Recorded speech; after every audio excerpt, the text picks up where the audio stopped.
views and opinions expressed by callers, guests, and hosts do not necessarily reflect those of the Black Talk Radio Network and Black Talk Media Project. Black Talk Radio is new black media for the new millennium.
Greetings. Hello. I guess I have a little feedback here, but I'll work through it. Hello, greetings everyone. Hope everyone is doing well today. Today is June 6, 2017, and we are the Code Breakers. I am D, and I have T and Paradox. Just want to do a sound check really quick, fellas. Are you guys on? Live and present? Yep, I'm here. All right. T, what about you? Well. All right, coming through loud and clear. Good. And I guess I want to go ahead and give out our information really quick. We could be reached on Twitter at Codebreakers191. Please feel free to drop your thoughts, concerns, feelings, or, if you have any complaints or any other feedback that you would like to give us, anything about our program, or if you want to even just inform us about anything that got to do with racism, white supremacy, please give us a shout out. We would appreciate it greatly. We are open to feedback here.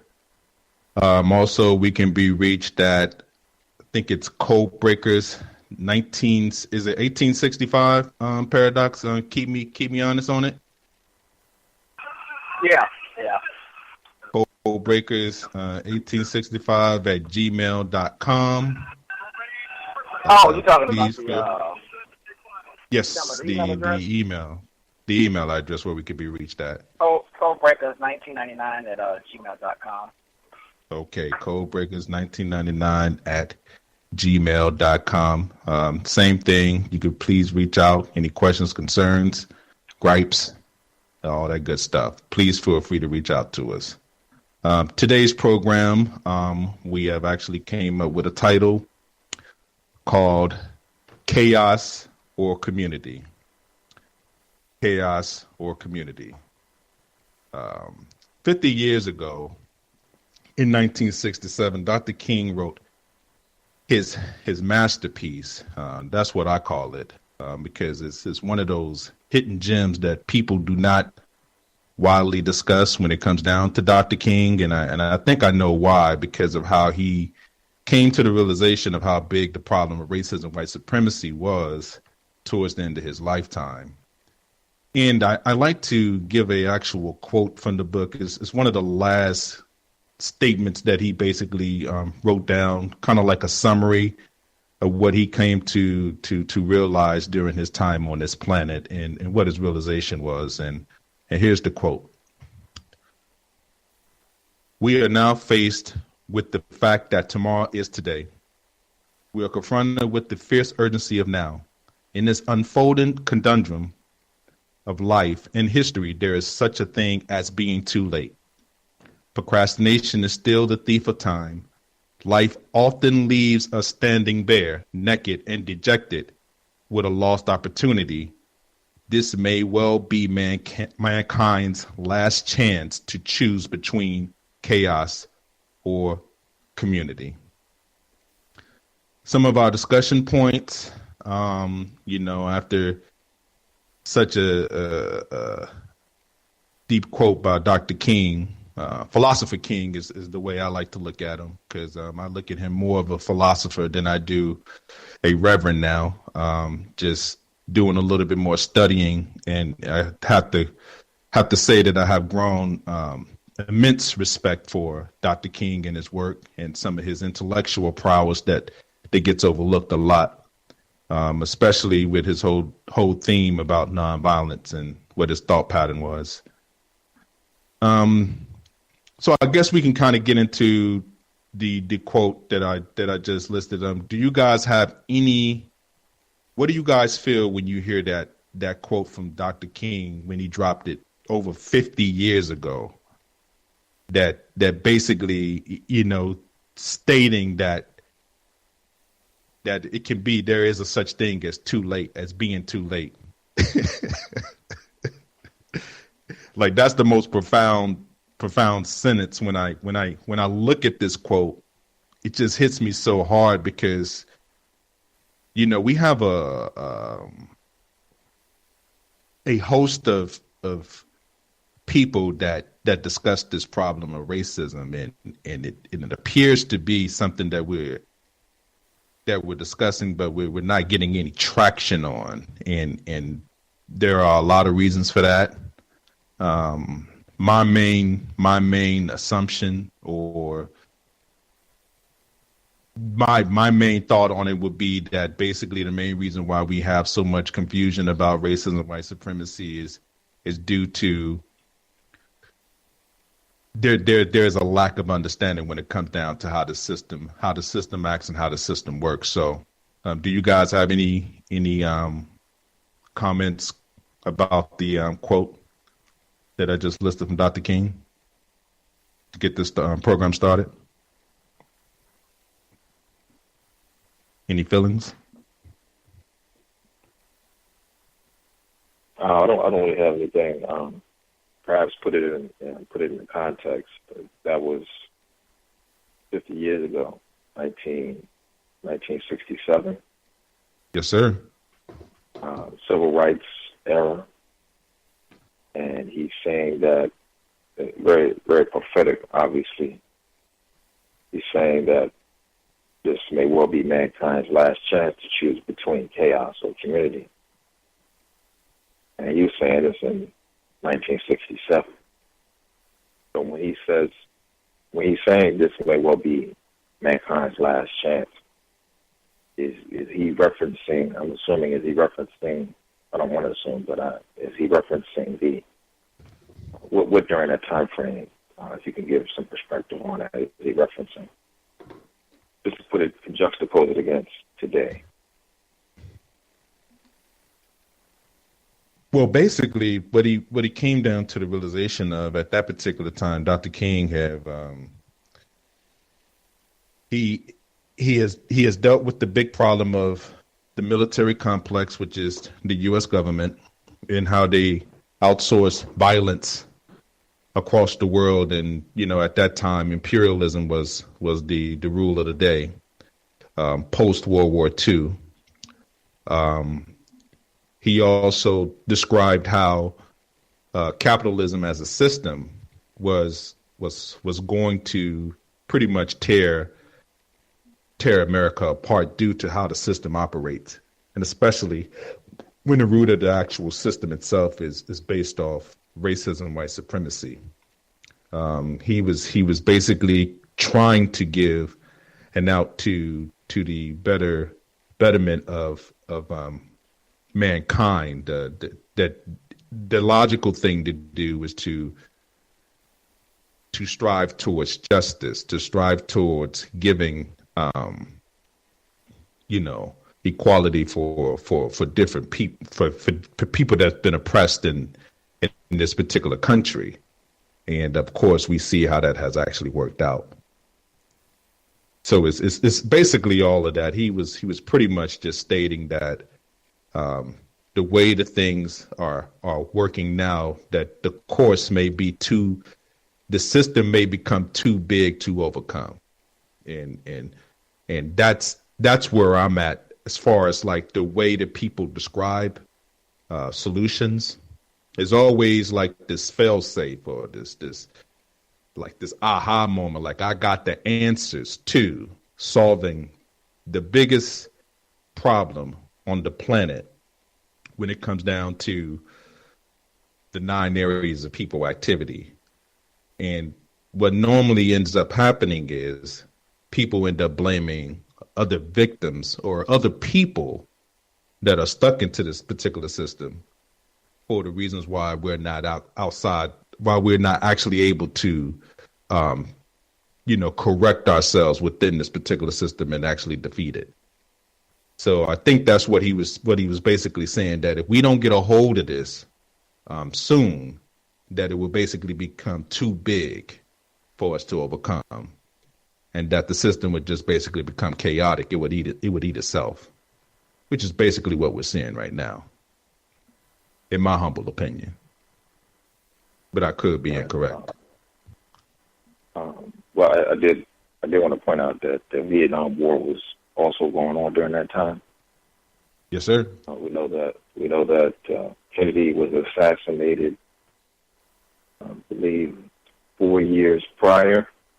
So they were starting investigations into that. The Aretha Franklin released the single "Respect," RESPECT.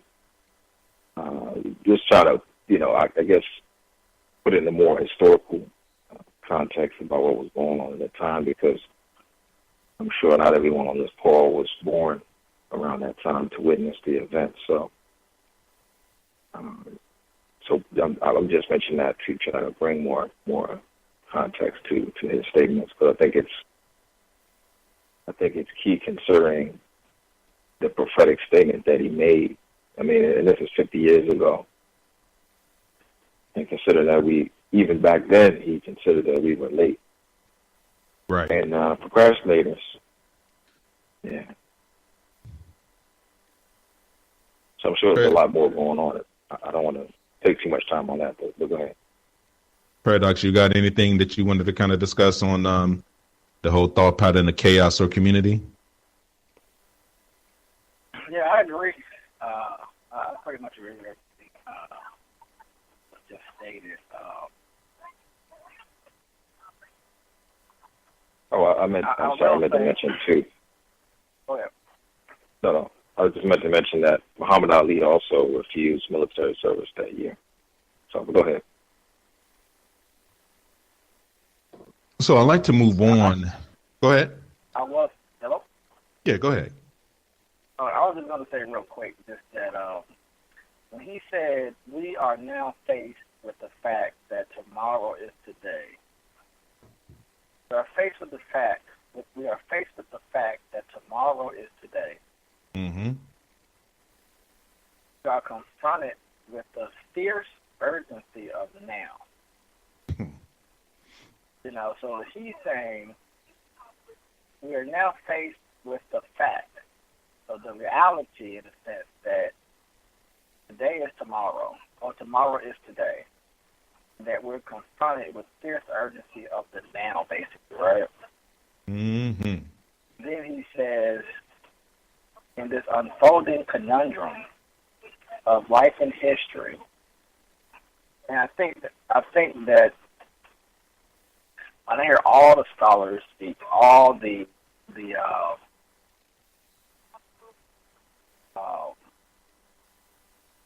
everyday person speak, people who, when someone is getting jail time, or someone is being murdered, or someone is being lynched, or if someone is being forced to go to war, or if someone is being pushed out their neighborhood, or someone land is being taken from them. I think about the unfolding conundrum of life and history. Tomorrow is today, the urgency of the now. And then he says, there is a such thing as being too late. And I think that in my opinion is very scary. There is a such thing. There is a such thing as being too late. What's interesting is that I try to think to myself, where is his mind in a sense of when he's making these statements. What do you think? I wonder to myself, what is he thinking about? Who is he speaking of as a group? I know he says words like mankind, whoever and whatever the hell that is. And then the words chaos and the word community. Trying to define, what does chaos mean, and what does community mean? And if you insert the word black, specifically, what does the word black mean, or a black community, or some of the just the general thoughts that come to me, because I don't want to keep repeating it over and over again, but it's just interesting thinking about today is tomorrow, and just trying to really process. It's really philosophy. At the end of the day, it's interesting because I put about the challenges of life and history, and the possibility that some of the are some of the things people are doing in general. How is it futile? Is it how do you start to really try to scrutinize? Is what you're doing efficient? Is it effective? And not necessarily even anyone having to judge themselves, but just thinking about what is the future, if there is a future, what could that potentially look like, and what are some of the things that can drive you there? Because if you start talking about if it's too late, that gets very interesting. But I'll stop right there. Let me give you a little bit more insight, and this is alluding to what you were saying, T, of how contextual he is. But the man was a genius. Like, I won't let anybody tell me about Dr. Martin Luther King and he was this coon or he was this sellout. He capitulated to white people. Like, you need to get more informed. Like, I'm not going to call you no name. I'm not going to disrespect you, but I just can't allow you to just be around me and disrespect this man anymore. Like, that's just not going to happen. And you're talking to somebody that used to think that way. But let me just give you just an idea of how ahead of the curve that he was, and this can be basically written today. This is what one of the quotes are from the book. A true revolution of values will soon look uneasily on the glaring contrast to poverty and wealth. With righteous indignation, it will look at thousands of working people displaced from their jobs with reduced incomes as a result of automation, while the profits of the employers remain intact, and say, this is not just. It will look across the oceans and see individual capitalists of the West, white supremacy, investing huge sums of money in Asia, Africa, South America, only to take the profits out with no concern for the social betterment of those countries and say, this is not just. It will look at our alliance with the landed gentry of Latin America and say, this is not just. The Western arrogance of feeling that it has everything to teach others and nothing to learn from them is not just. A true revolution of values will lay hands on the world order and say of war, this way of settling differences is not just. This business of burning human beings with napalm and filling our nation homes with orphans and widows, of injecting poisonous drugs of hate into the veins of people normally humane, of sending men home from dark and bloody battlefields, physically handicapped, psychologically deranged, cannot be reconciled with wisdom, justice, and love. A nation that continues year after year to spend more money on military defense than on programs of social uplift is approaching spiritual death. America, the richest and most powerful nation in the world, can well lead the way in this revolution of values. There is nothing to prevent us from paying adequate wages to school teachers, social workers, and other servants of the public to ensure that we have the best available personnel in these positions, which are charged with the responsibility of guiding our future generations. There is nothing but a lack of social vision to prevent us from paying adequate wage to every American citizen, whether he be a hospital worker, laundry worker, maid, or day laborer. There is nothing except short-sightedness to prevent us from guaranteeing an annual minimum and livable income for every American family.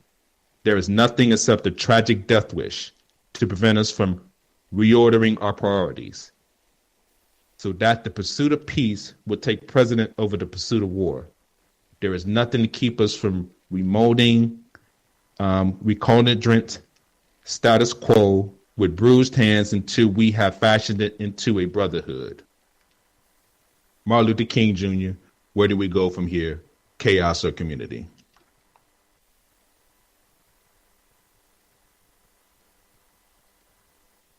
I mean, just that's heavy. I tell you. I'll just say this real quickly. 1967. He's talking about automation. Now, what do people talk about these days? What do people talk about these days? About losing jobs, right?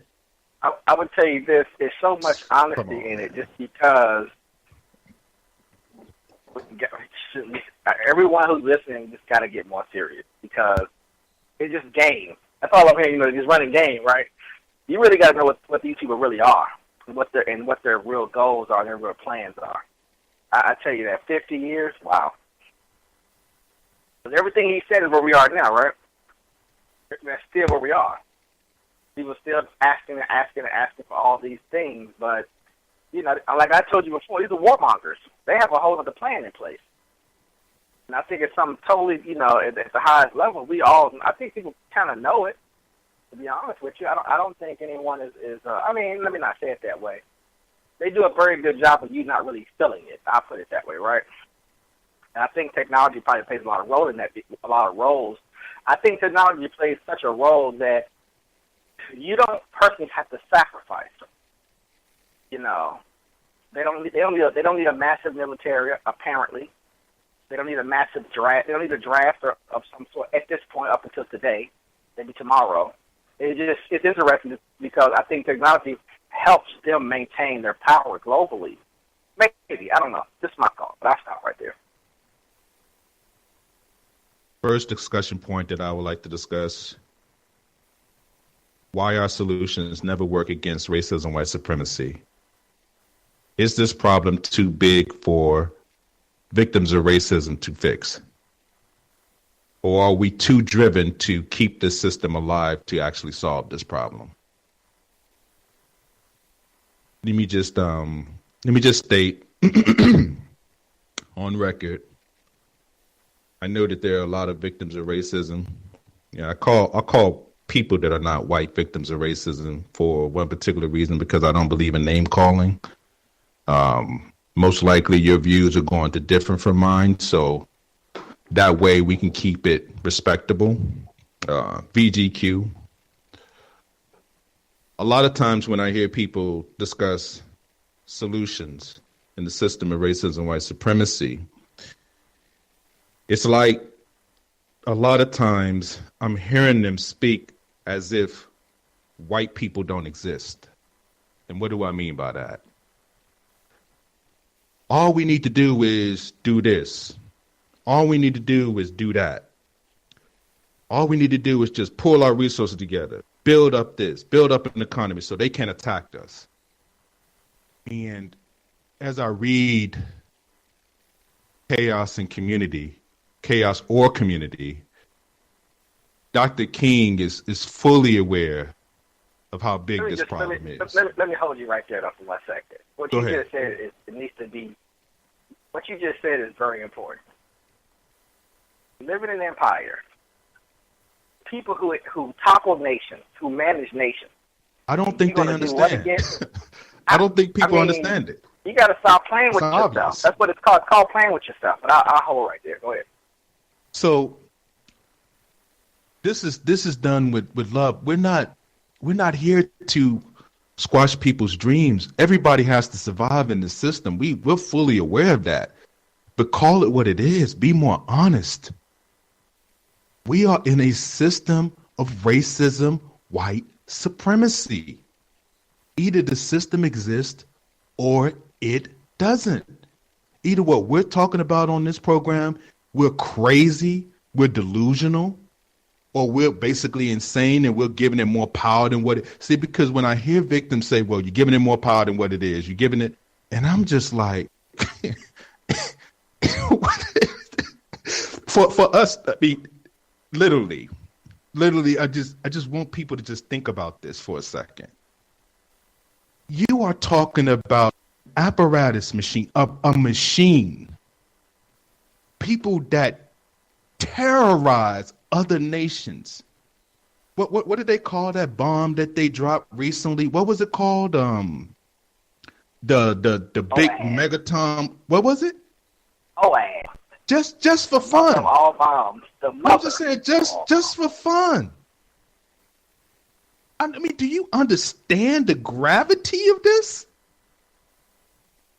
Like, this is not something that is not. No, let me just get this out, because I'm gonna step back because I know that it's going to bother people. But this is not a game. Like, the stuff that we're dealing with on the local level, that's one thing. That's one thing. But believe it or not, if you get on the radar, just like if anything else, you will be handled. I mean, you got to look at the whole thing of everybody call it the so-called wake up call, like how we get glad when certain black people, the so-called sold out the black community, get this so-called wake up call. No, that's just white power. That's just white supremacy flexing its muscle. Bill Cosby, Tiger Woods, Red Fox, Sammy Davis Jones. I don't care who the person is or how they reveled, how they looked at you in high esteem. It doesn't matter. All access, all roads leads to the same place. It's just like Mr. Fuller says, the logic is irrefutable. It's just the logic. It's just if I keep asking questions and I keep going to your pain point, it's going to lead to the same place. Where do you get your capital from? Where? Is there any other ways of getting your capital without having these white people attached to it? I don't care if it's Bitcoin, cryptocurrency. I mean, they set the rate. Everything leads to the same place, and I'm not trying to crush. I'm not doing that. Please hear me out. All I'm saying is we need to be more empathetic for the victims that are struggling more than we are right now. That is my point. We can't talk about other victims that are not doing as well as some of us people that are teetering on being where they're at right now. And suggestion. Go ahead, man. And before I just say something that's going to be too crazy. No, don't stop. You just made me, when you said something, you just made me think about who sets value, who sets price, who structures the market, who develops, who sets up everything. Because again, it's their system. But I think you probably would want to give people a little bit of hope and think of, say, what could potentially happen. Like, you would have to say stuff like, what potentially happen is, say if like Eastern nations, joined together, broke off from the West, or say if you had some internal fractures in the West, those are your opportunities. But understanding what that looks like, generally is going to be absolute collapse of some sort, and then you having to figure out how to reestablish.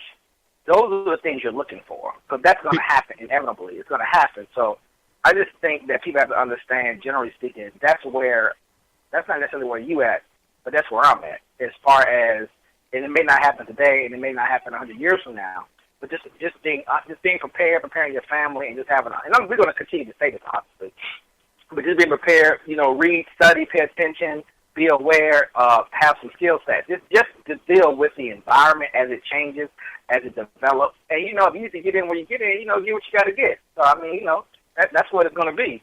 But, really outside of that, understanding that, it's a strange thing in a sense to say that we're in a very strange situation, because I honestly have to tell people I don't really know what's going on. The more I get clarity, the foggier things get. I don't really understand what's going on. I understand the people who came to this land. I understand to some degree, based off behavior, what they're trying to accomplish, and I guess you could say have accomplished. What I don't know is that how many white people who consider themselves white, how many of those people that live on this landmass, and even in I guess would you call it Eastern Asia, or would you call it Northern Africa, or would you call it Europe? I don't know. But anyway, whatever you want to call that landmass, if those people decide at some point to feel threatened from people of color globally, and they're already doing things clearly, right? From Ebola, AIDS. I mean, we have a whole list of things that they're already managing now. Will they turn things up even more to deal with population growth, et cetera, et cetera? And then what are some of their? You could have some massive responses, even starting a larger war. You put people of color on the front lines to cut through 10, 20, 30 million people, 50 million people. Or you find other avenues around that, sterilization, et cetera. So those are some things that we just have to kind of watch and be prepared for, because I think really we should be looking at insulation, protection, understanding, and just being aware and having some skill sets to try to protect ourselves as best we can against a massive, murderous, bloody military. But I'll stop right there. One of the primary problems that we face in the system of racism and white supremacy is, because I know we had a couple points that we were covering, one being ego and another being solutions, is that when someone examines the totality, the sheer power and the magnitude of this empire, what it's capable of, what it's done historically, and what it is currently doing, it can be overwhelming for some individuals, especially if they have an inflated ego. One of the constant things that I try to do for myself is to humble myself. It's something that it's an everyday process, and it's not easy, and it's almost like you have to check yourself constantly, because when you get wrapped up in the ego, you can start to perhaps forget the magnitude of this empire and what it's capable of. Just to give you, for instance, in 2009, if anybody remembers this, NASA literally shot a missile. I think it was 49 million pounds was the price of the missile. They shot it at the moon to find out there was water there. A massive missile, mind you. And I say that to say, just to drive home the fact that, I mean, at this point, the empire is starting to become, I guess you call, interstellar.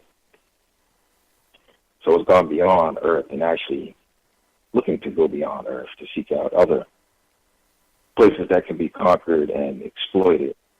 So my point is that oftentimes if we try to stress to other individuals the power of the empire, what it's capable of,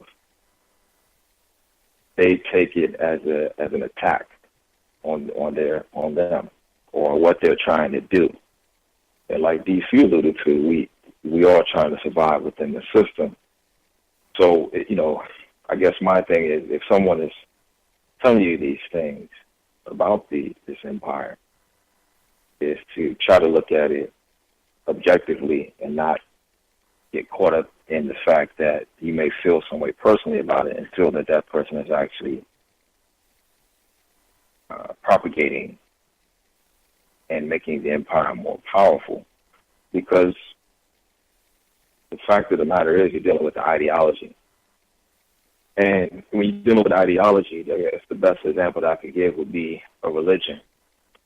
So how can you, because racism, white supremacy is an ideology, it's a belief, and it's backed up by action, ultimately military action. So how do you attack an ideology? How can you get someone who's in a religion, they are a zealot, and I don't mean to use that in an offensive way, but if you look up the definition, it'll explain it more. But someone who's a zealous, religious zealot, how do you convince them to come out of that religion? An answer to that, I think most times would be you can't. There's something that you might be able to talk to them, maybe plant seeds here and there, but ultimately they have to be the ones to make that decision. It brings to mind Jim Jones and his murder down there in, what was that, Guyana, South America? And, right. So, yes. So, dealing with people in ideology. And so someone who looks like you, that's brown skin, light skin, whatever the case may be, but who be forced into the classification of black, may ascribe subconsciously or consciously to the ideology of racism and white supremacy. And so they're essentially a representative of that, an advocate, whether they know it or not, because it is such a strong ideology. And I'll wrap up. But one of the things I think that obviously the U.S. empire is fighting is the ideology of Islam, especially what they have dubbed as Islam, because it is at its core, I think, anti everything that they want to do or plan to do as far as opening up new markets or expanded capital, what have you. But it is anti a lot of the things that they want to do. And so one of the things that they do is, well, I guess two of the strategies that they have, and maybe it's something that we can learn from. Not sure what that will lead to. I kind of leave that to be taken off air and for people to discuss amongst themselves, what have you. But one thing they do, which we really don't, so-called black people don't have the access to, is they'll bomb the hell out of you. They figure if the ideologies are hard to get rid of. Absolutely. So they're extremely hard to get rid of. So I guess they figure if they bomb the hell out of you, your nation, your people, you kill off enough of you, then we can start to thin out that ideology, and maybe the second and third generations that come up without parents, without certain structures that normally were directional guideposts in their society, then they'll be more accepting of what we want to do. And we don't impose our ideology, which leads to the second point with imposing the ideology is another way is to use propaganda. So propagandizing people through mass media, newsprint, TV, movies, and indoctrinating them that way, similar to how religious texts would do, or a religious leader. And so I think that's what ultimately we're faced with, is fighting in ideology and strong beliefs backed up by action. And so I guess if we look at it that way, that's some way we can start to get ahead and not get so wrapped up in the fact that when people do discuss things that so-called black people are doing to try to combat it, that they don't get wrapped up in the ego and become offended by it. I will also say I think that we're doing solutions. I think that I would never use the word solutions never work. I get where you're going with the question, but I'm not sure if I necessarily agree with it in that way. when you say racism, white supremacy, I don't really know, to what degree are you speaking of? Because I think that, to give us, for us to have the ability to function and survive in this environment is possibly some sort of strange solution in itself. So when you say solutions, are you talking about like mathematical solutions? And when you say against racism, are you talking about which degree of racism are you speaking of? Break that down. That mathematical piece. Yeah. That's interesting. Yeah. Solving the problem of racism. So when I hear people, let's just take it piece by piece. So what's some of the solutions that you are here in the stratosphere and in the community of people that are so-called woke? What are some of the things that you hear that are, when people say get to the solutions, what is the solution? What do you have to offer to solve the problem? The quick stuff is, the real quick straight off the top stuff is economics, pool your money together. Stop right there. Just give me a moment, because I want to kind of give an illustration, because this is perfect. Because what doesn't happen a lot of times is what it's tied to. See, that's why, because I fall in line with Martin Luther King's thinking. I understand exactly what he's come to the realization of. Because see, without rising up the domestic worker, the laborer, the trash person, the person, he died during the Poor People's Campaign. He was in Memphis, Tennessee, about to basically speak on behalf of those. You know how you see those old pictures where those black males are there sitting with a sign saying "I am a man." He's talking about garbage workers, trying to get them paid a livable wage. And of course, since they were black people, of course they were not paid, up to par as far as not, being done in the system of racism, white supremacy. So economics is very, very, very, very cognizant. What is it connected to? We know this. What is economics tied to? The people who set it up. Not just that.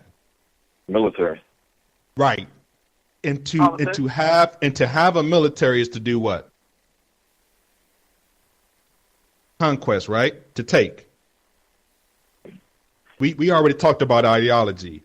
So the system of racism, white supremacy, and I agree, is an ideological system based off color, right? Based off mistreatment. Right. Religion is repetitive, something that is going to be ingrained into children that come after us. The most powerful religion on the planet. Right. That's the reason why kids sit in class and say, "I pledge allegiance to the flag." But that's a prayer. You're praying to the country, to the flag.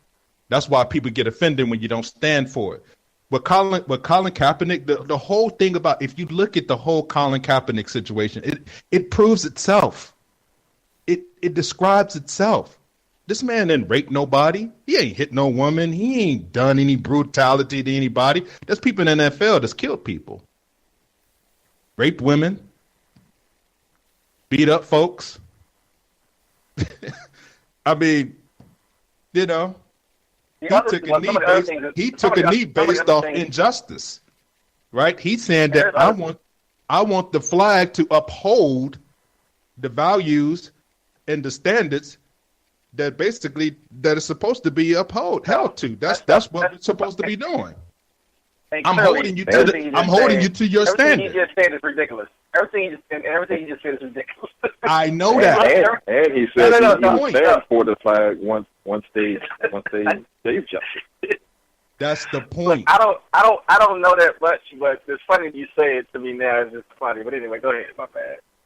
No, but I'm saying, people say, well, economics, right? If I'm not mistaken, right? I give you the rest of the minute. Go ahead. No. But it's education, right?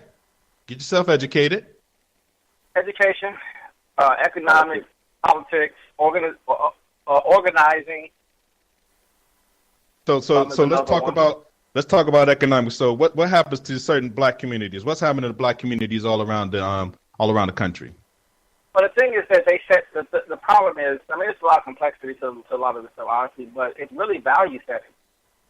It's really value. It's not only value setting, but it's also gentrification. It's also internet domain. It's also state and federal laws that are in place, and things are structured in a way for major corporations to do X, Y, and Z. I mean, so they gentrify. They gentrify neighborhoods, right? Which means that you need ordinance. You need city. The machine is constantly running. But yeah, that's just a natural. Right. It's a natural flow of the American process. So economics too as well. So anyway, economics include you keep them moving. Economics include politics too, right?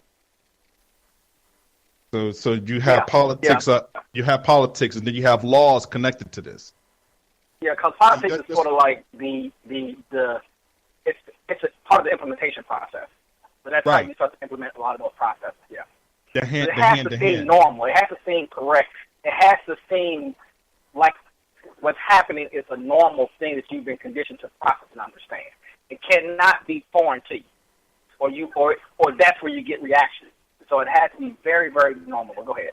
So while you're giving all your energy to that, which means that you're still trying to support racism, white supremacy, the one thing that we're not dealing with is the total ideology of this country. We just act like it doesn't happen. Every single black person on the planet is supporting white supremacy, right? Either consciously or unconsciously. For the most part, you have a few outliers there, obviously. The system demands your participation. T just alluded that they bomb the hell out of you if you don't participate.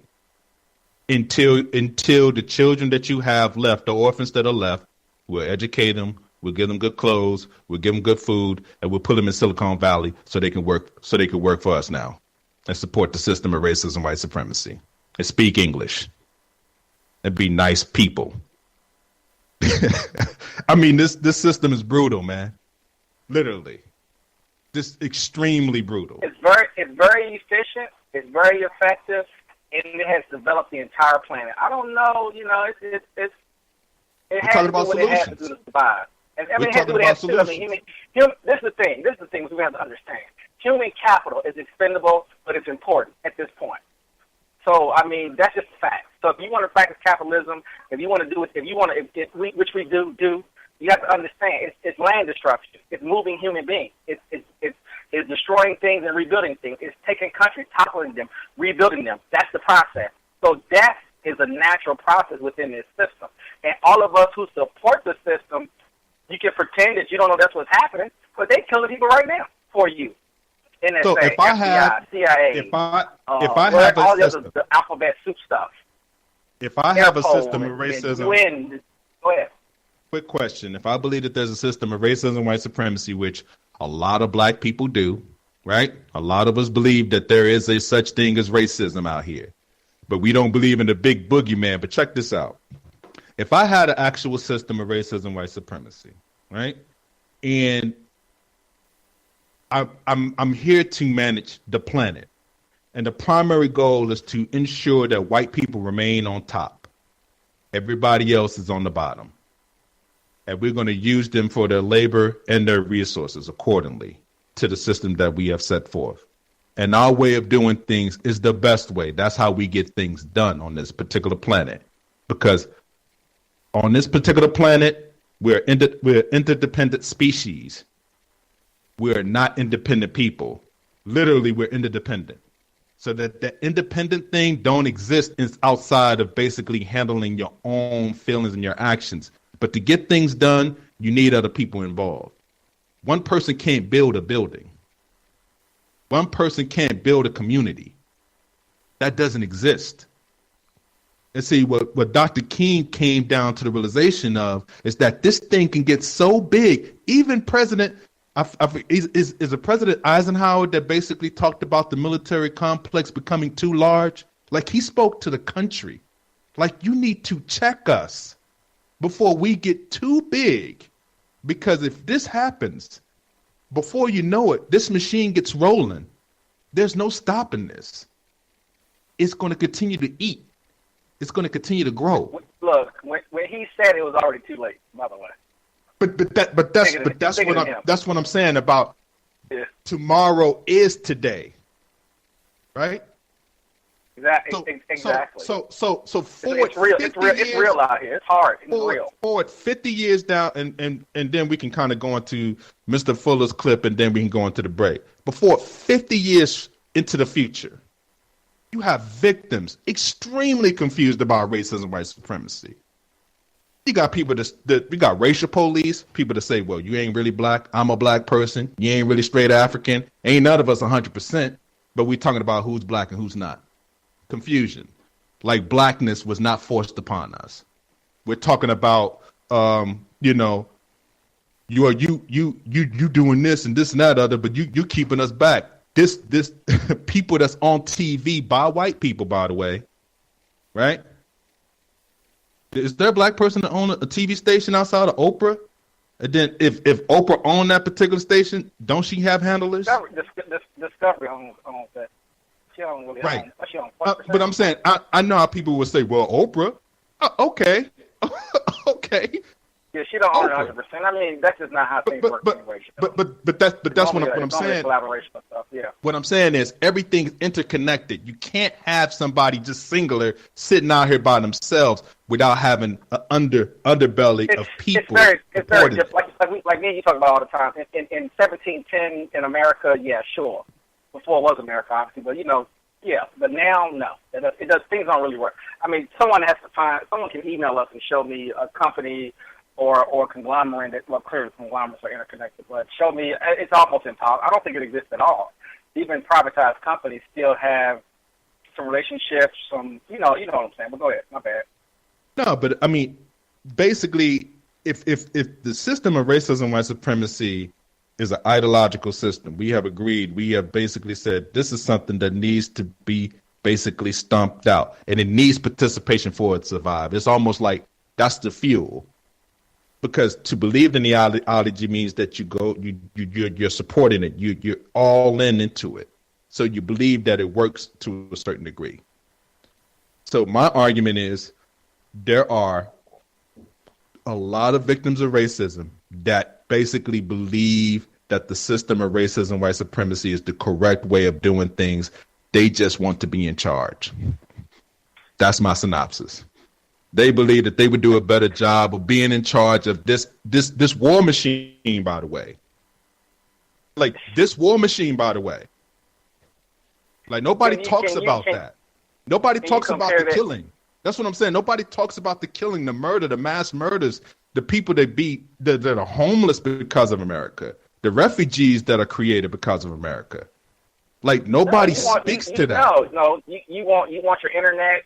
You want your sneakers, you want your cars, you want to do your what do they call it? Do your church thing. You want to do your politics thing. You want to participate in the way you think you should do it, and for somehow to cover and mask what you just said. No, I don't really care what you're doing in this environment. That's ultimately what's happening to the rest of the world and within this world as well. Do you remember Colonel Jessup? Very interesting that the rejection of this is not at a higher rate. I am surprised by that. But one thing I know you don't. I think this goes back 3,500 years or longer. By the way, I think this is ultimately the evolution of that. By the way, I just want to throw that in there too.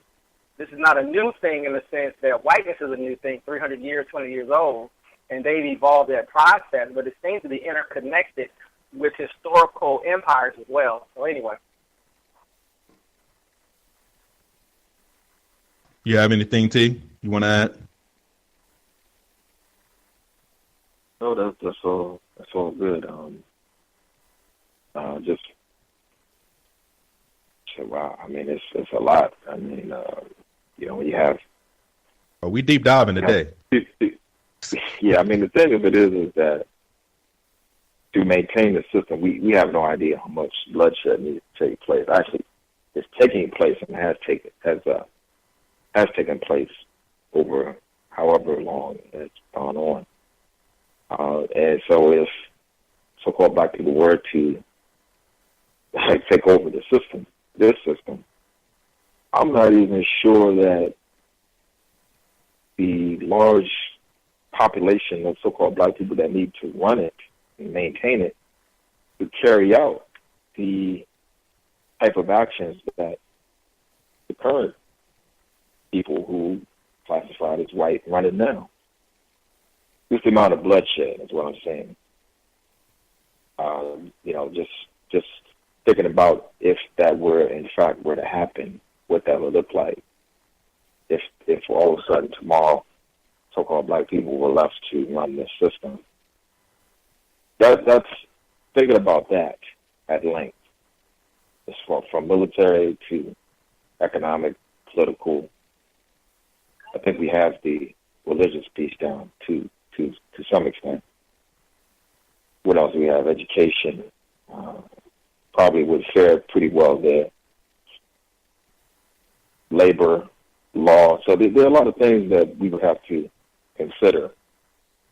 And then when all the books were opened up, so to speak, and we actually see all the dirty, secret things that go on behind closed doors that we don't actually, the mass populace doesn't know about, what would that actually look like? And do we have the wherewithal? Do we have the guts to go and continue to do what we see has been done when the books have been opened?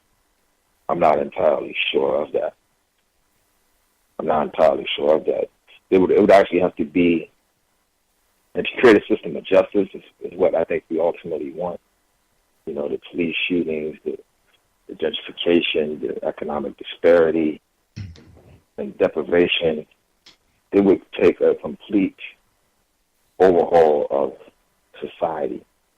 And that is scary because no one can imagine, at least even people that I've talked to that are, I guess you say on the level, can't even fathom what that would look like. We have an idea, but how that would be implemented, I don't know. But I'm pretty sure, I hate to say that, but I'm pretty sure it would involve, or a system change like that would involve a lot of destruction, death, and just mass chaos. So that's my thoughts on that.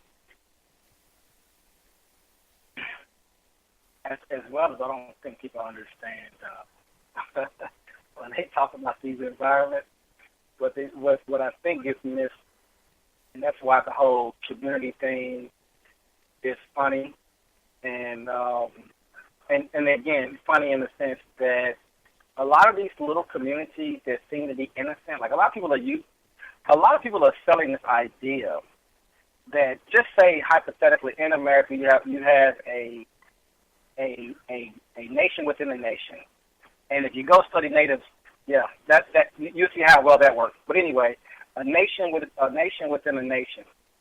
We're doing our own thing, but we're contributing to the system overall. Understanding that a lot of these small towns around the country, they make weapons there. Like a lot of these innocent places that look, they're not into anything. It's just, some people living together in this little community, and, they are all contributing to mass murder. All of us are contributing to this, period. I'll stop right there. We'll talk about that a little bit later. All right, so we're going to go ahead and go into the break. And once we come back, we would like to start up one of our clips. The first clip, Mr. Reed, if you have that clip, please get it queued up for us back on the breaks. This is the Code Breakers. Be back in a few.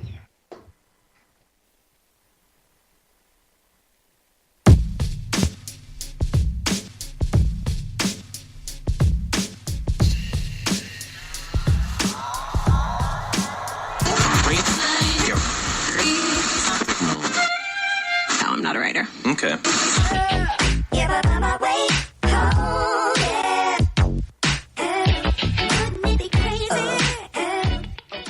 Black Talk Radio, since 2008, providing new black media for the masses. Well, people are either victims of racism or they are not. Now, that's why I said it's the United Independent System. Some people, non-white people, say that they are not victims of white supremacy, that there is no such thing as white supremacy. Now, the code does not allow me to tell them, to dictate to them that there is. I can it does allow me to say that there is. See, that's the United Independent. That's the VGQ factor, Victims Guarantee Qualification. Yes, sir. I say that I'm a victim of white supremacy. Why? Because white supremacy still exists.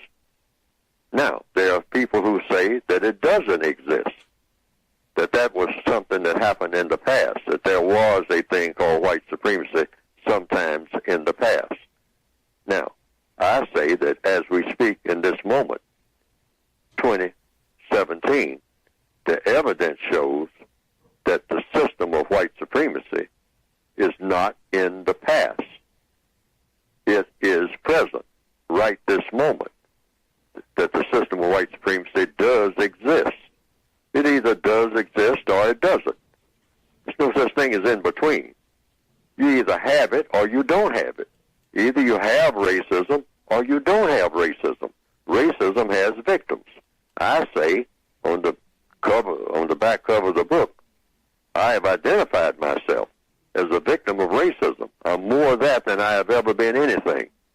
And that has never changed by any other title, author of a book or anything like that. Nothing is greater when the name Neely Fuller Jr. comes up in a computer. That's just a name, but nothing is greater. The title that goes with that name. No title is greater than victim of white supremacy. No title that I've ever had has been greater than that title. But that's my evaluation. Yes, sir. Now, other people might look at that and say, oh, you're not no victim. You just run around running that game and whatnot. You ain't no victim of racism. Racism don't even exist. That goes way back to, in ancient times and whatnot. I mean, that stuff that you're talking is a bunch of nothing. In fact, one of the first people that looked at the original textbook for victims of racism made just that remark, said there's nothing in that book that can help me do anything. And I thank the person for making that statement because that was that person's view of it. So, in finality, about this discussion, I say that anybody who says that racism doesn't exist, any victim, a person that I would think is a victim of racism, who says they're not, and that they are not victims, and that racism doesn't exist, should just go along with what they believe in. That's, VGQ, Victims Guarantee Qualification. You can say anything you want to about whether or not you are a victim. If everybody in the world who is non-white stands up and say, I'm a victim of racism, and then one black person, one non-white person says, well, the rest of you people can say that you're victims, but I'm not no victim. I'm not no victim of nothing. You're all just making this up. Well, the code says, what should I say about that? I should say the person said what he or she said. The person says that he or she is not a victim, and it's not my job to prove to them that they are. It's not my job. Every person has to determine that for him or herself.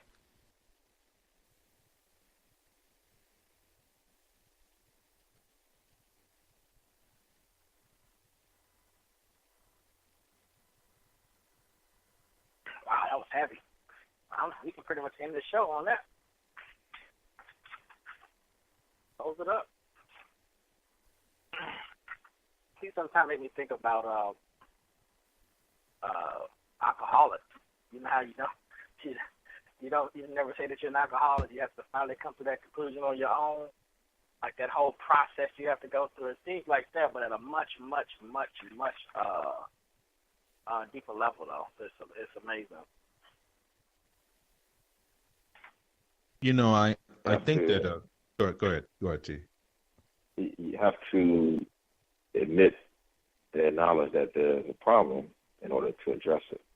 And that's what I was talking about as far as acknowledging and coming to terms and grips with the fact that there is an ideology out there known as racism, white supremacy.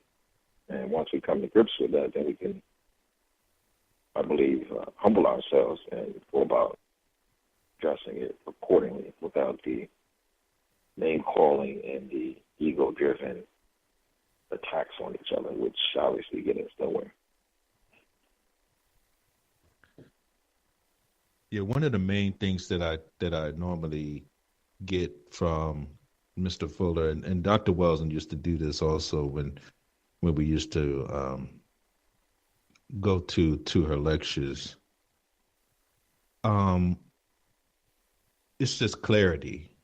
Like, he doesn't sound like a person that is extremely frustrated or defeatist. You know how, it's weird because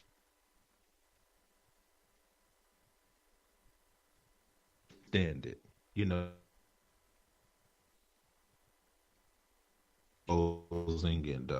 Mr. Fuller all the time. Oh, they're defeatist. They're this and that, this and this and that. And these are some of the most calm people that you ever want to meet in your life. Like just to have that kind of stillness, resoluteness. Does Mr. Fuller sound confused to you guys at all? Does he sound like he's wondering if there's a system of racism, white supremacy or not? Like it's just like the clarity that you can receive and the stillness in it. Like, if I look at this in a certain way, I'm not your enemy, regardless of whether you agree or disagree with me or not. And that's what I can take away from it. Like, disagreements are going to be there, but, it just seems to be so heavy. And then, leading to our second point, let me just make sure that I have it here.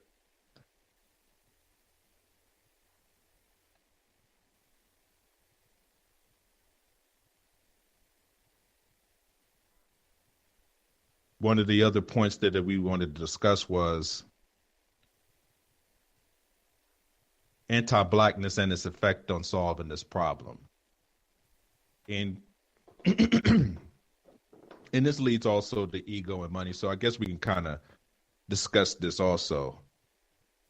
When victims of racism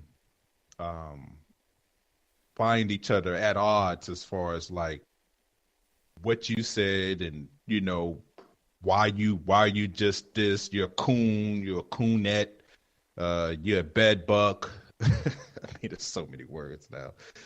It's not even funny. Like, people have monetized this, by the way. Like, it has actually become an industry now, which is part of the ego and money part of it. That we have a situation now where we have pretty much become,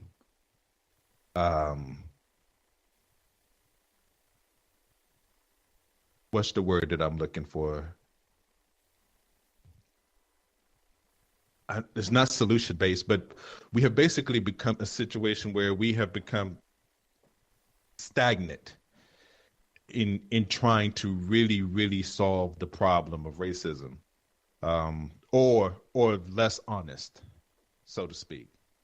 And this is everybody. This is not just the people that are probably a little bit more problematic than others. I think that, a lot of the reason why we find ourselves in the situation as far as like always at odds with each other is the frustration of how the system is. And instead of admitting what the truth is, white people kill for fun, literally. Like, and there's no protection for you. Like, there's no way that we can protect you from them. Like, there's no group of black people that's going to come and save you as a group. Like, that hasn't been allowed as of yet. Like, when somebody dies in the street, when somebody gets killed in the street, and we know that this police shooting is unjust, is there a cavalry somewhere that's going to go to the police department and basically tell the police officer, hey, we need to get justice or else? Or are we just basically asking people? We're asking.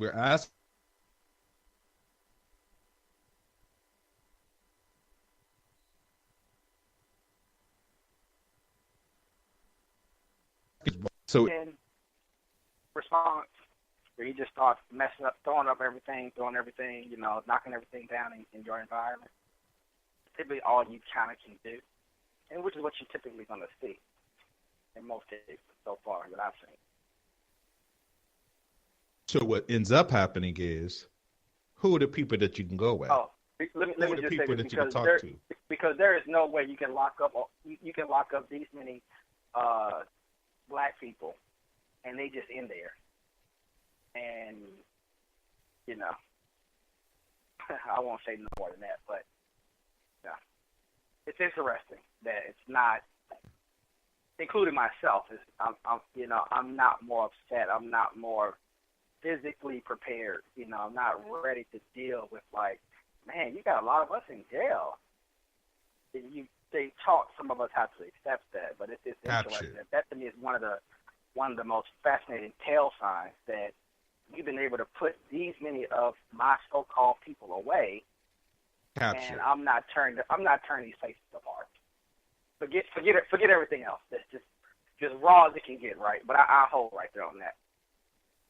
So you remember when we was in one of the lectures with Dr. Wells, and shout out to the Blackburn Center. In fact, it's coming up this Thursday. We will be in the building. The Code Breakers will be in the building this Thursday. Sharon is doing fantastic work. But you remember when Dr. Wells was lecturing, and then there was a gentleman that sat there, and it was the same thing that came up about, I don't care what none of these people, these white folks come up in here, they ain't doing nothing that they say. And Dr. Welsing, very calmly, as she customarily does, she calms us down and she gives us a reality check. She said, hold on. She said, very well, if there was a police SWAT team that came in here, guns drawn, and they said, stick them up, everybody's hands are going to do what? What did she say? Everybody's hands, how she be? Everybody's hands going up in the air. And the march you out to the van. This is what this is. Like, there's no illusion here. Like, we do have a few radicals that will sacrifice themselves for us. I don't know what that number is, but well, that's Mecca. They're definitely out. Hold on, that's Mecca. That's an individual decision. That's Mecca. That's no doubt about it. We have that. Absolutely. That will sacrifice themselves. You know what gets white men very excited?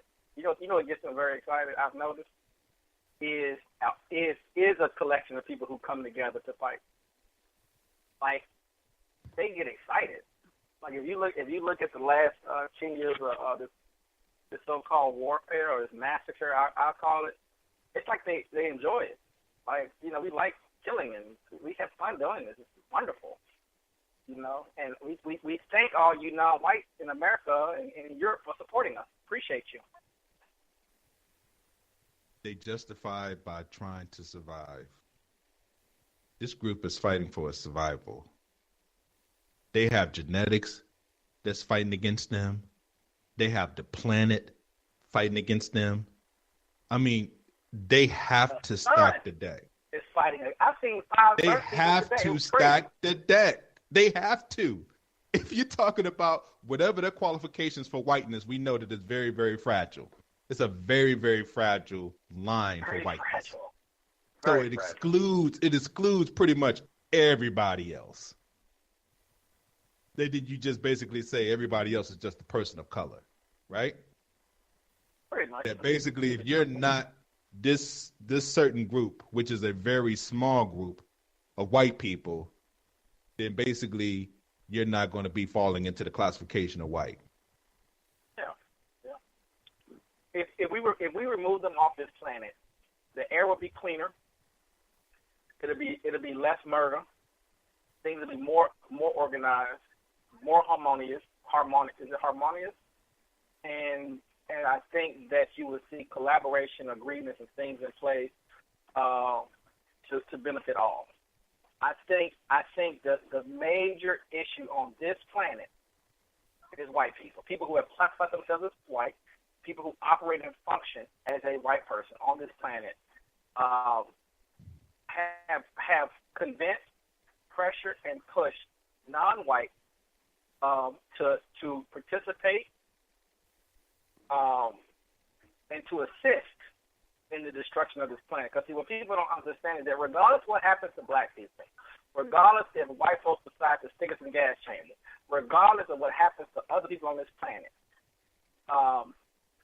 many of us are going to have to sacrifice to save this place, to put ourselves out there, just because these people, if you really look at things, it's a twisted thing, because for them to survive requires them to destroy the planet at the same time. I can't understand that paradox, but that's just what it is. Just look at their resource behavior, human capital and animal capital, plant capital, and air capital. Just look at the mindset and how they look at all of those things, how they manage it and how they consume it, and how they convince non-whites to consume it. There's a much, much, much bigger thing going on. Now, I know individually you want to save yourself, you want to save your family, do what you got to do. Larger scale, this is for the minority of people. This is for the minority of people who have the brain power, the understanding, and the willpower to really get what we're talking about. I'll stop right there. And another thing. Go ahead. No, go ahead, DC. No. Go ahead. I'm good. So to drive home that point about the enormity of it, I was watching, this is on CNN, Anthony Bourdain, and he travels, various foreign countries, what have you. Anyway, he was in the country of Laos, I think they call it there, the natives, or Laos, which is near Vietnam and Cambodia. And the U.S. government ran something called the Secret Wars. And it was a bombing campaign from 1964 to 1973. The U.S. military literally dropped more than 10 million bombs on Laos. Now, mind you, Laos wasn't even directly involved in the Vietnam conflict. And they did 580,000 bombing missions. And looking at the stats, they say that's equal to a plane load of bombs every 8 minutes, 24 hours a day for 9 years, making Laos the most heavily bombed country per capita in the history of the world. More bombs dropped on Laos than in World War II. So can you imagine living in a place where every 8 minutes you can literally look at your watch and say, here comes a plane load of bombs. Okay, it's 8 minutes now. It's 8 minutes later. Here comes another plane load, and you do this every 8 minutes for 24 hours, every day for 9 years, consistently. That's the magnitude of this thing. And to this day, they still have casualties from these cluster bombs that they dropped that did not explode when they dropped them. A lot of these bombs are dropped some of them simply because the planes couldn't carry these bombs where they were landing, so they just unloaded everything. They said, "The hell with it, let's just unload my payload, and I'm going to go land my plane since I can't land with the payload anyway. Let me just let it go for this landmass here. Never mind who's living there, what they're doing. I'm just going to drop these bombs anyway." And they're having the same issue, in the Marshall Islands as well. They're trying to figure what they're going to do with those people. If they're going to let them all come over here because they bombed out their land, use it for testing, actually. Big, massive issue. So when you understanding their behavior, understanding again, we're only talking about and want people to listen to this program who have the capacity to process and understand what we're talking about. I don't care that you have problems with your mama, with black women. I don't care. I don't, you got issues that's individual. Don't care. Don't waste time. Go somewhere else. You can find plenty of things to talk about that stuff. What we're talking about is a system called racism, white supremacy. It's a global system, and trying to dismantle it, trying to understand it, is a lifetime task in itself. That's where the focus is going to be when you're listening to this particular program. Don't care if you're trying to collect gold coins or whatever the hell you're trying to do to function, survive, trying to exploit other non-whites, whatever you think you're doing, it is what it is at the end of the day. We're not here for that. We understand that those things are going to happen. Non-whites are going to con each other. I mean, you're a part of white supremacy. You're copying their behavior. You don't know any better. You only know how to mistreat, but you're never going to stay there. You're thinking what you're doing is a good thing. It's a good job. I'm successful. That's fine. I'm not here to judge. It's no big deal. Just don't tune in. I'm dead serious about that. That's just my perspective. I don't care. Do not tune in. The focus is only on people who have the capacity to understand really what we're really trying to drive home and can help us. Help think tanks trying to just get an understanding, push out the information into the ether, and hope our future family will get a hold of this information and it will drive behavior. There's people on the planet right now who reject the West. It's a small group of them. And I believe they're going to spend another 1,000 years fighting it. And, we have to understand that that's another tale about what this thing is. But it's a tale in the sense to understand what they're willing to do day in and day out, period. And it's a black and white cut and dry thing. Ain't nothing to talk about.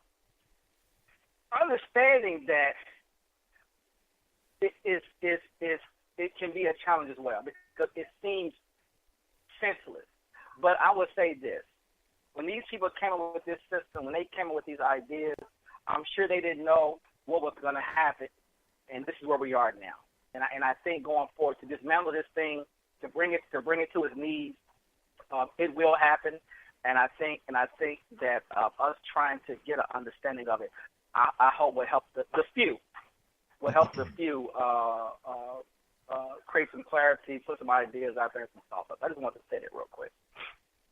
Well, the thing about a system falling, all these systems and all these empires, the thing about an empire that's unjust and just like Mr. Fuller has stated before, that there hasn't been we haven't tried out justice as of yet fully on this planet that's been recorded, in recorded history. Now, people can take that how they want to take it. But it is what it is. The thing about this particular system and what makes it so interesting is that they're going to destroy themselves in this system. This is the Planet of the Apes. They already basically did plenty of movies about it. They know that pretty much the way that they're going as far as like how they operate is the system basically going to collapse within itself. White people know that capitalism doesn't benefit everybody. They know that it's a failed system. They have a full, complete understanding of that. I have stated before, there's a book by, I think his name is Frank Peretti, if I'm not mistaken, Capitalism in the 21st Century. That is a very, very, very interesting book. Not to say that I agree with all of it, but as far as the economic piece and how he describes how economics is in the 21st century, it is very, very accurate. And Mr. Reed, if you would be so kind, sir, as to play the last two clips of Mr. Fuller, and then I think we have another break coming up after that.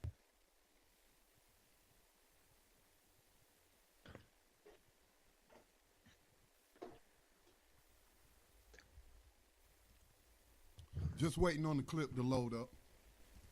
Okay. All right, here we go. Some of white supremacy, the money doesn't mean anything except whatever the white supremacists want it to mean.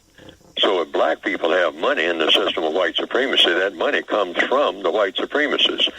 And if black people themselves fashion something, say diamonds or gold or tin or rocks, some black person might say, well, I'm going to pick up these rocks, these quartz rocks, and I'm going to say that quartz rocks is money.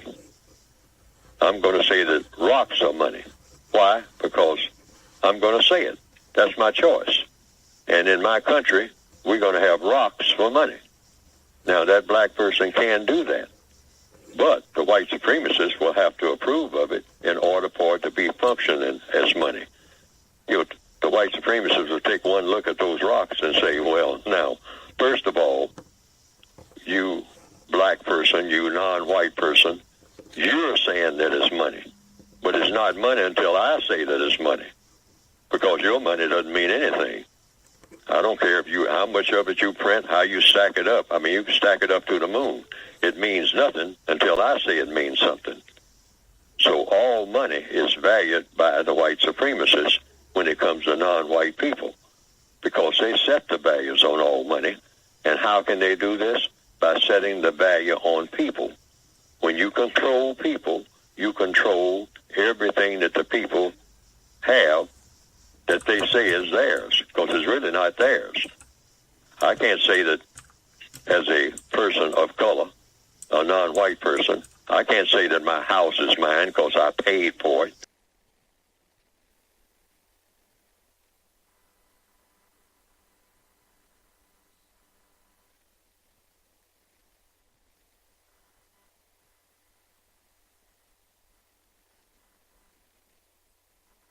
Well, it is exhausting, but what you do is just get more and more strength. We're on a battlefield.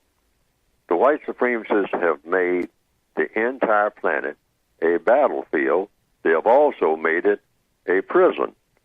And they have made prisoners of war all of the people that they classify as non-white. We were born in prison. So therefore, in a prison, nothing is comfortable. I often, recently I've been using a scene from the movie Saving Private Ryan.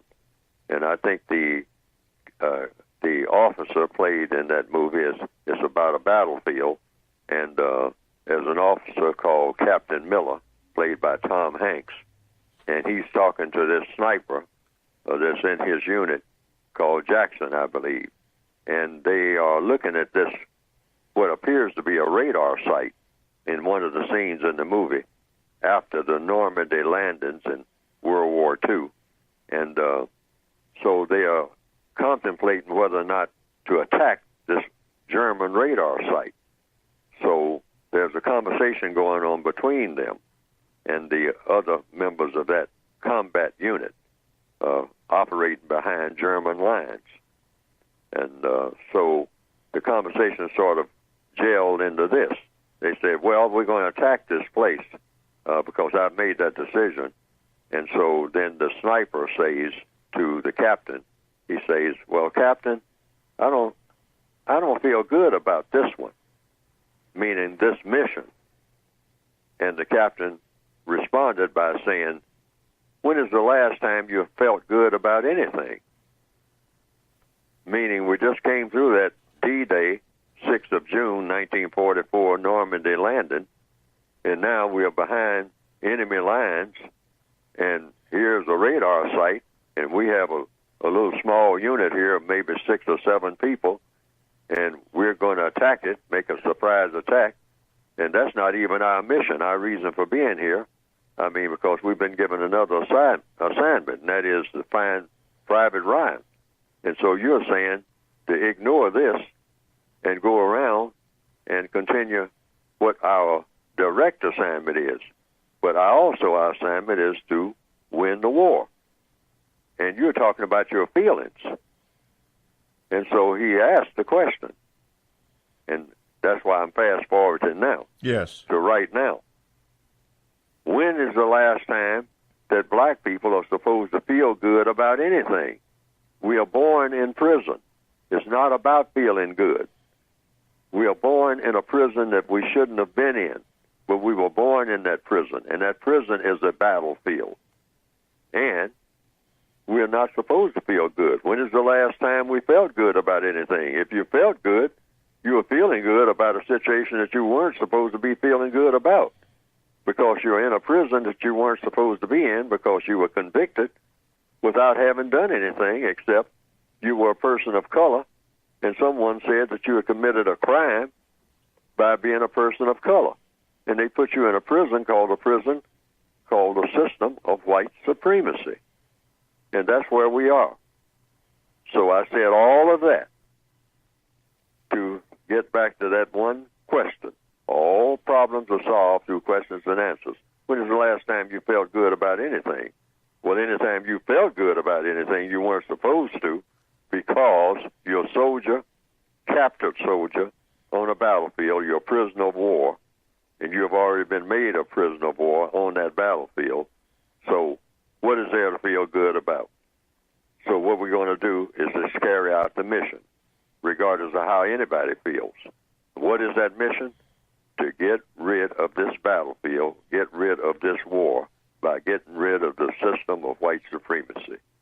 And we ain't supposed to feel good about it or feel anything about it except what the mission is. Yes, sir. That's the logic. In 2008, the Black Talk Media Project launched the digital radio platform Black Talk Radio Network, the first such platform created to serve the black community specifically. Black Talk Radio Network has grown with a variety of radio hosts, digital radio stations, and podcasters. Web analytics say Black Talk Radio, the platform, has an online reach that ranks it among the top independent black media platforms in the world. All of this is possible because of financial contributions to the nonprofit Black Talk Media Project. If you love the work we do and the voices and perspectives we bring to you every day, make a donation today to ensure that Black Talk Radio is here in the future. Black Talk Radio is new black media for the new millennium.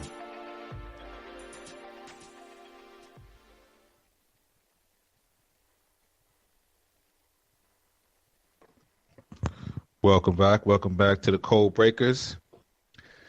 So what did you guys think about the clips?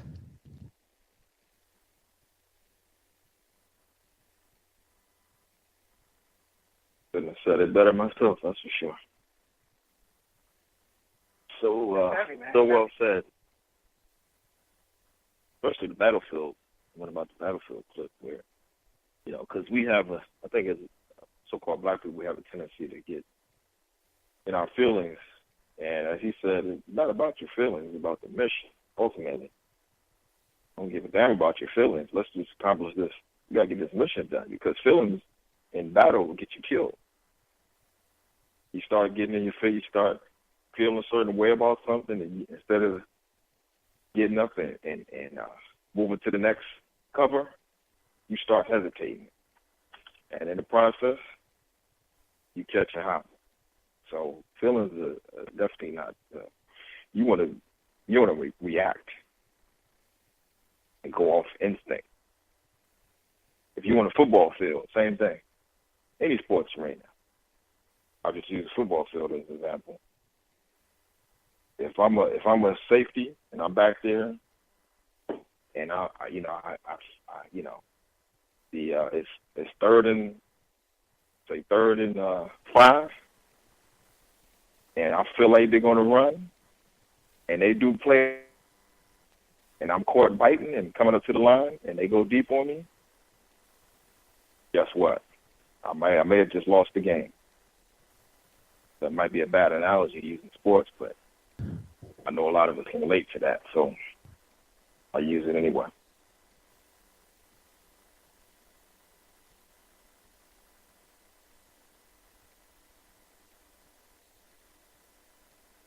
You got anything, Paradox? I'll just say it's interesting. I was laughing because he started talking about, making rocks, giving rocks value to be able to, to use to obtain goods and services. So I thought that was, that's always funny when someone says. When you think about how the complexity, but then the primitiveness of it as well. Maybe not primitiveness, but just the humanness of it, that, the value that you put into your environment, and then how you can use things within the environment and turn it into something, and then make it, create energy around it, and then make it, take it from being something similar to rock and calling it gold, silver, platinum, and then infusing that into a society, wrap things in a very pristine sense, like, rings and buildings and, et cetera, which create, especially when it's coming from a different place, just the image of it, this is interesting. Then what you obtain from it, it's impressive that rocks can do what it do. I will say that. Gold and silver. Got to give it value. And then once I give it value, I'm going to tell you better how. Have some gold and silver. You better have some gold and silver now. Diamonds are forever. You need something to trade with. Carbon, hard carbon.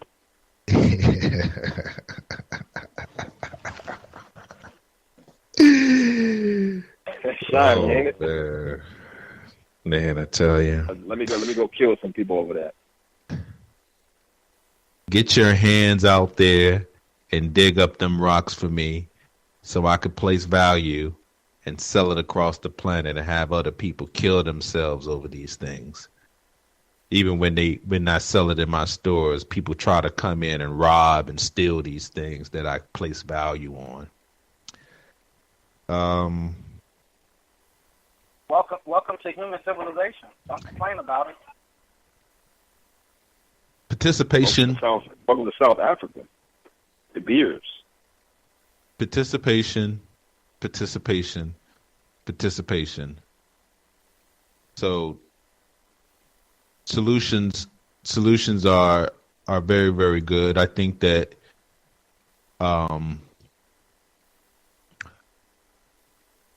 solutions, when I hear solutions, just to kind of take it back to the first talking point,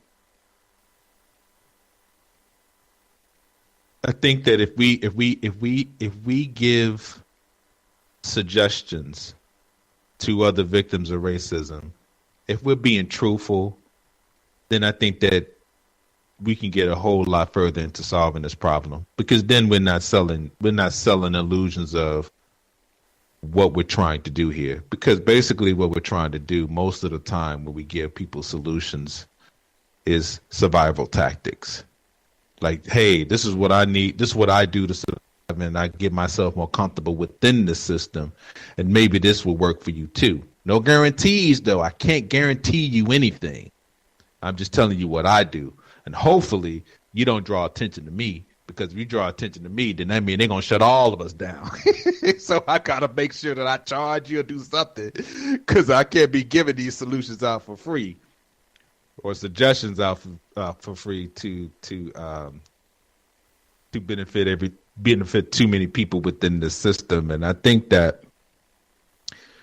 what is going to come down to, all points lead to the same place.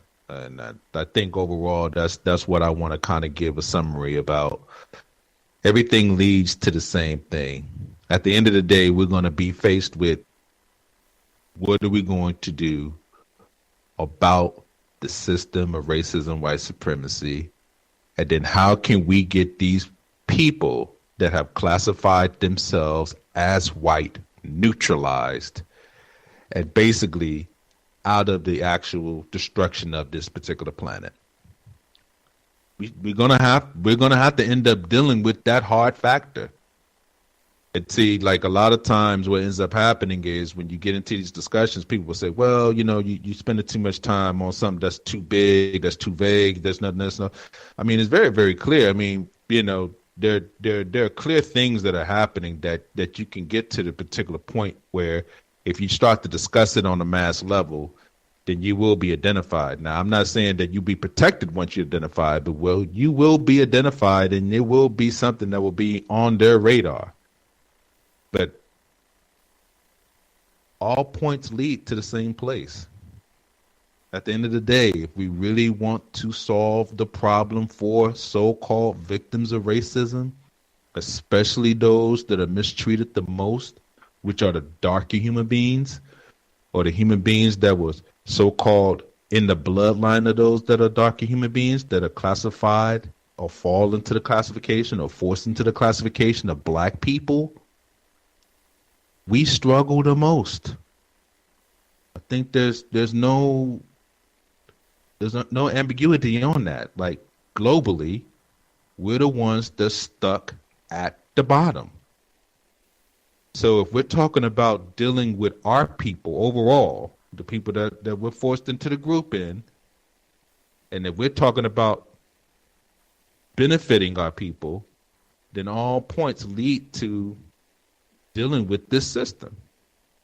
Now, we can deal with pain points and, I got an economic problem, I got a representation problem. Yeah, those are all good. Those are survival and coping techniques. But at the end of the day, we're going to have to get the children prepared on how to deal with this particular system, because this system will come to a halt. Either it will be destroyed or it will basically get handled by somebody else. But it will come down. But after that, what is next? What is next for this particular system? What do people have designs on? Do we move towards the system of justice, or do we want to be just like the people that preceded us? Do we want to be like white people? That's the question. Do we want to be white? Do we want to kill people, mass murder people, and force them into a certain type of ideology? Is that what we want to do? Or do we believe in justice? Oh, justice is impossible. That's some stupid stuff. What are you talking about? Well, yeah. People that classify themselves as white is real stupid too. That's real stupid. That doesn't really make any logical sense. There's no technically, outside of them forcing you to believe in something like that, that doesn't make any sense at all. Just like calling people from the continent of Africa black. That's from thousands and thousands of different tribes. And the same thing with the native peoples here. Like, that don't make too much sense either. But it's a reality now. Because of what? Because of ideology. It's been forced upon us. That's all I'm saying.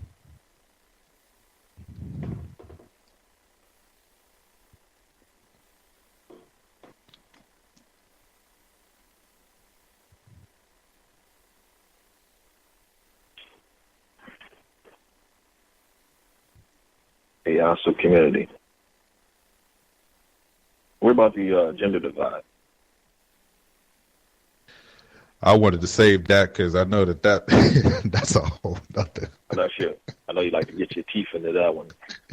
No, not today. I mean, we could get into it, but I think that a lot of that has to do with what do we believe in? Who is basically, what design are we following? I mean, Paradox alluded to it earlier. Who do we follow? Who are we learning from? Who do we want to be? Where are we getting these ideals from? Like, where is this coming from exactly? Right. Like, what's generating this so-called people that should be working together, because we are forced into the same classification, right? We are dealing with the same issue. It's just like we alluded to on the previous program. We have different pain points. That's really what it comes down to. But your pain point is due to the system of racism, white supremacy. But see, you're going to have people that say, well, the system of racism, white supremacy doesn't exist, just like what Mr. Fuller just said. But then they're going to still talk around it, but then they'd be like, well, yeah, you know what, racism do exist, but it don't exist the way you say it does. You see what I'm saying? Like, it can, it could even get down to that, and then you have people totally in disagreement. And Mr. Reed brought this to my attention earlier. The LeBron James situation, right? You have a victim of racism, Jason Whitlock. He gets on television and says, well, LeBron James did not experience an act of racism. Why? Why? Because he makes too much money. Now, think about that. Another victim of racism that's on TV, right? Describing the mistreatment of another victim of racism. And he's saying that that's not really racism because he makes too much money. That's what we're dealing with. That's what we're dealing with. He would probably go for the economic argument. But then the same victim would say, but racism do exist though. Just not for him. I mean, make that make sense.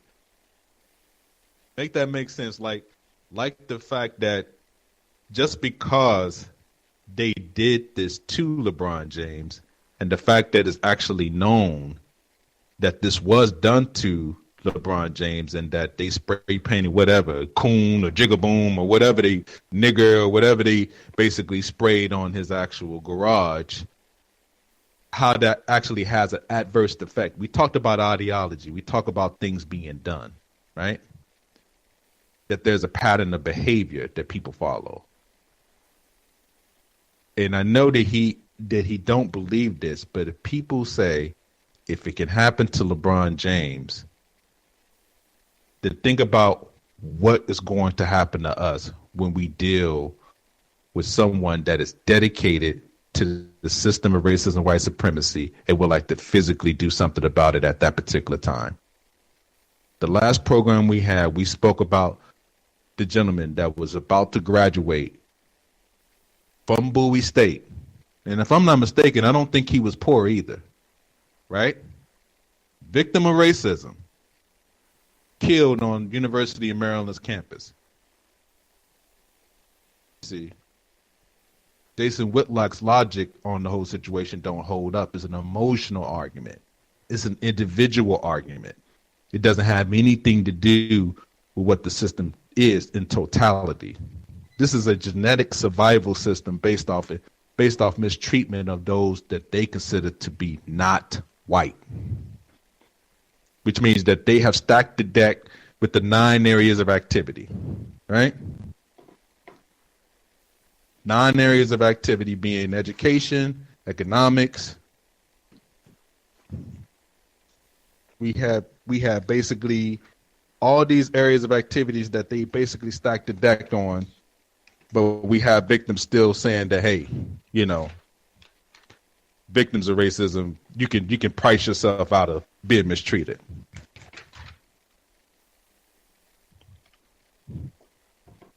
It is what it is, man. Yeah, my suggestion is that next time that happens to someone, that they get a so-called racial slur tag spray painted on their property, leave it on there. Especially if it's a celebrity, leave it on there, and then we'll see the reaction, how it turns against the victim. And they'll say, "Sir, man, why are you leaving this racial slur up? Why don't you just, paint over it, get it removed?" That would be interesting to see how it turns against the victim. It's to make them seem like they're at fault now. Because they're leaving it up when they want to display the disgusting and the nasty ideology that pervades the world, in fact, racism, white supremacy. But leave it up, just like Emmett Till's mother had an open casket to show the nasty, dastardly, and devious and just downright disgusting deeds that were done to her son. Do the same thing.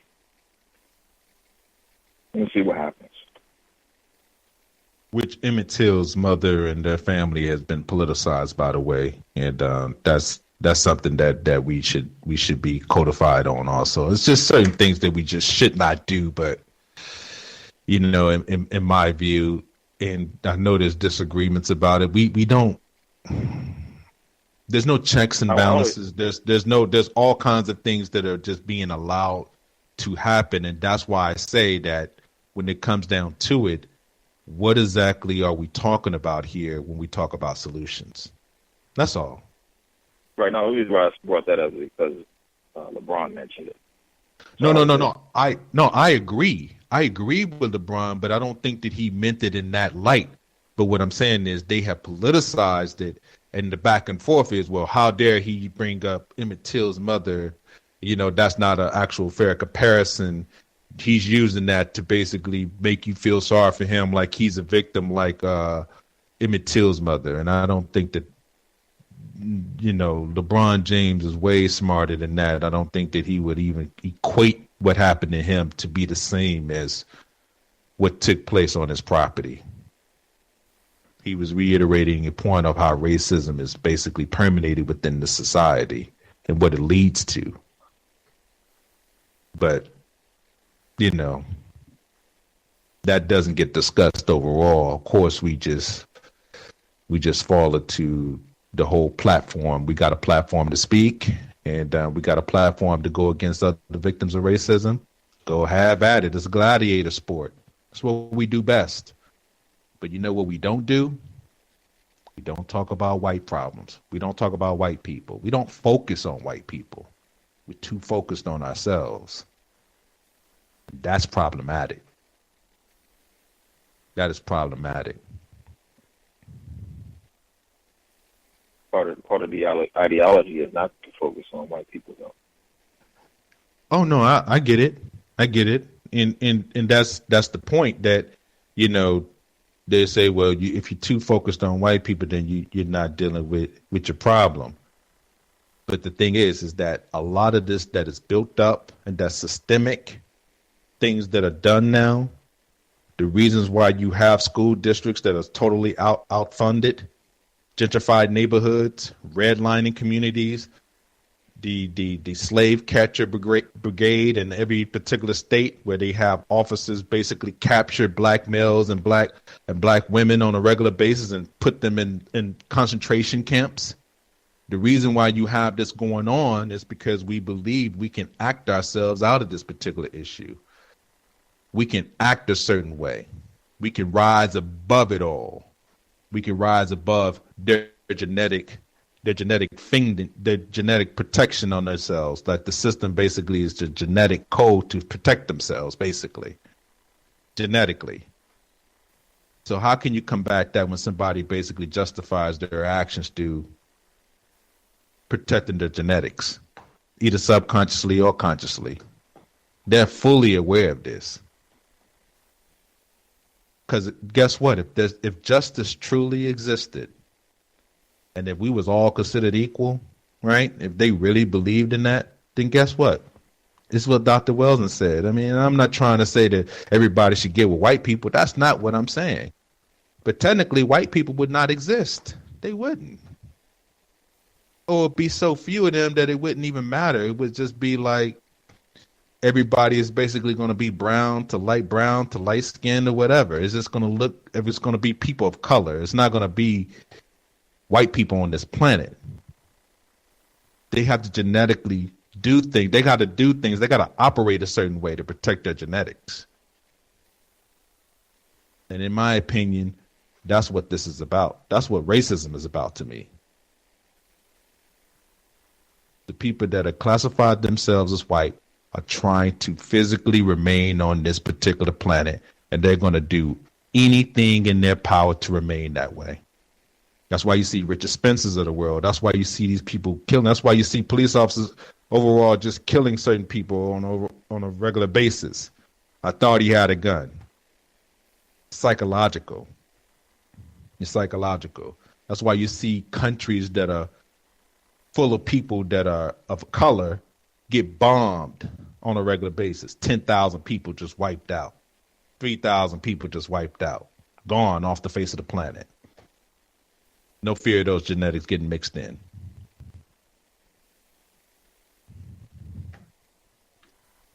Anyway, those are my final thoughts. I would just say that, hopefully, I know this program was was probably stung a couple of you guys as far as like listening, but hopefully you would do the research for yourself, understand the system as a whole, and be more empathetic to black people, to other victims of racism. Everybody has a different pain point. You guys have any other final thoughts? No, you did it. You did your thing. Just only my final thoughts would be, again, racism, white supremacy is an ideology, and so it should be countered as such. So I would employ, this includes myself, is to study more into ideologies and how they are countered. Oh, yeah, don't forget, I'm sorry, T, go ahead. No, go ahead. I was just going to say, don't forget that Dr. Curry's book's coming out July 1st. I think you can still pre-order it. It might already be on backward. I don't know. But definitely go online and try to find his book. I think it's going to be called The Man Not. So I just wanted to say that.